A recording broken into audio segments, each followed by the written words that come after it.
ខ្ញុំមើលដោយស័យគូរវាងថោះហើយនឹងរោងថោះភេទស្រីកើតនៅ1199ហើយថោះហ្នឹងគឺមានធាតុដីបើសិនយើងនិយាយពីថោះគឺមានធាតុឈើតួរស័យលើមានធាតុដីដកឈើដកហើយបះចំកាយជីវិតលេខ2រីឯខាលគឺកើត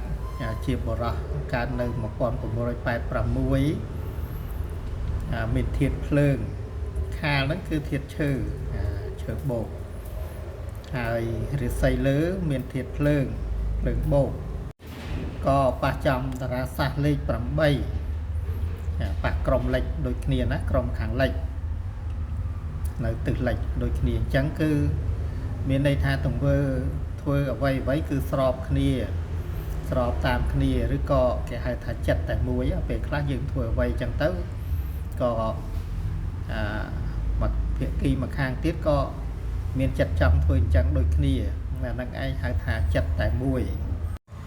ហើយអញ្ចឹងបញ្ជាក់ថាគូទាំងពីរហ្នឹងគឺជាគូសំប្រកបណាឬក៏យើងហៅថាគូទ្របលៀបកាលណាអ្នកទាំងពីរជួបគ្នាគឺនឹងទទួលបានទ្របលៀបហាក់ទ្របលៀបចូលមករីឯថោះមិនត្រឹមតែទទួលបានហាក់ទ្របលៀបទេក៏ទទួលបានផ្កាយវិជ្ជបណ្ឌិតចូលមកដូចគ្នាណាផ្កាយវិជ្ជបណ្ឌិតហ្នឹងគឺជាពីជំងឺ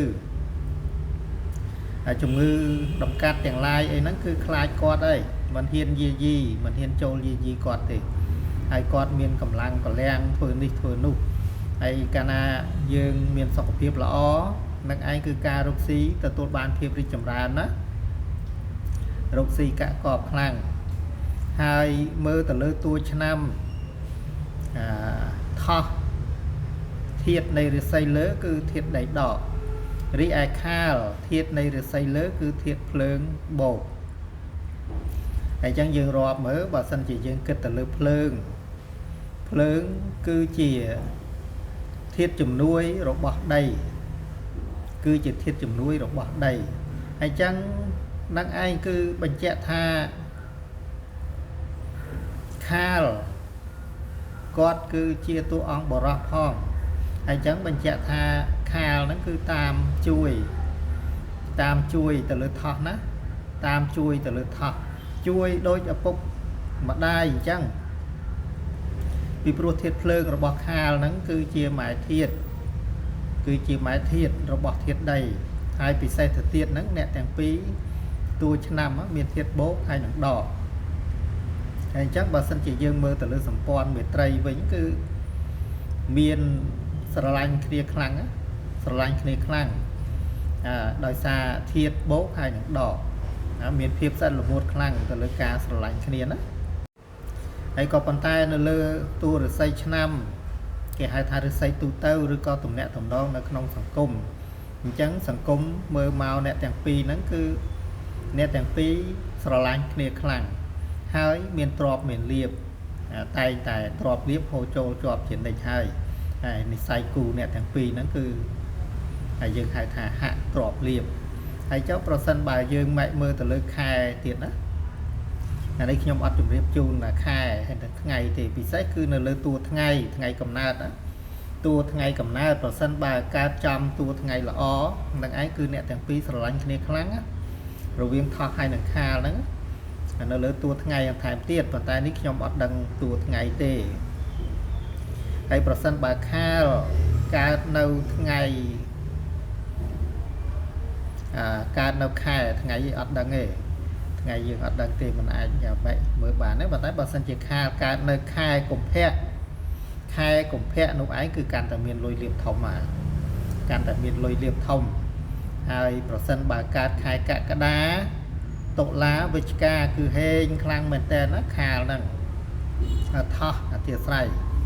ប្រសិនបើថោះកើតនៅខែកុម្ភៈគឺលុយលៀបហូរចូលខ្លាំងហើយប្រសិនបើកើតនៅខែកក្កដាតុលាវិច្ឆិកានឹងឯងគឺមហាហេងខ្លាំង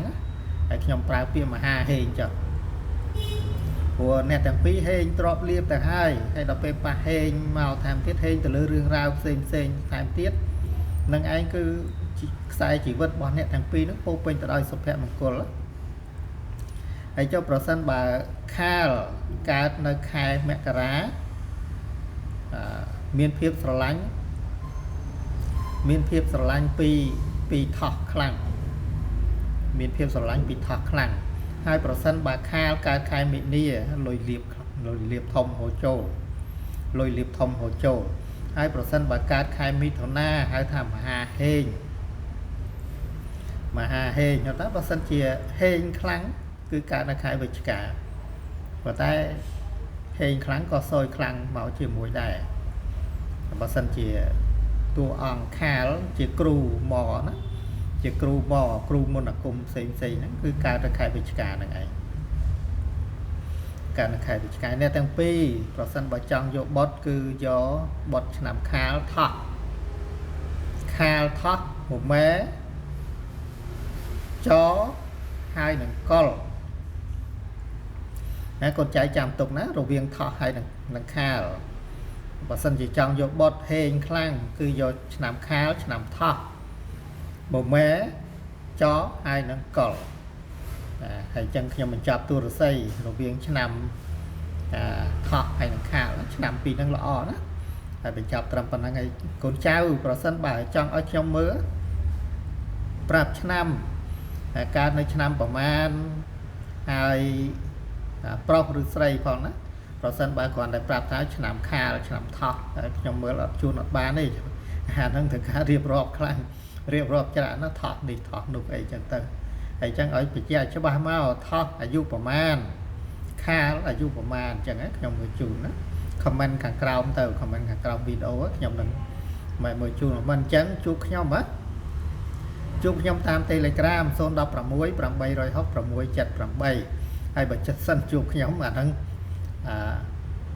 ប្រាប់ឆ្នាំខែថ្ងៃណាតើតែដឹងទាំងឆ្នាំទាំងខែទាំងថ្ងៃបានខ្ញុំមើលជូនបានអាហ្នឹងខ្ញុំមើលជូនក្បោះក្បាយតែម្ដងអញ្ចឹងខ្ញុំបញ្ចប់ទូរស័យតាមប៉ុណ្ណឹងចឹងសូមអរគុណច្រើន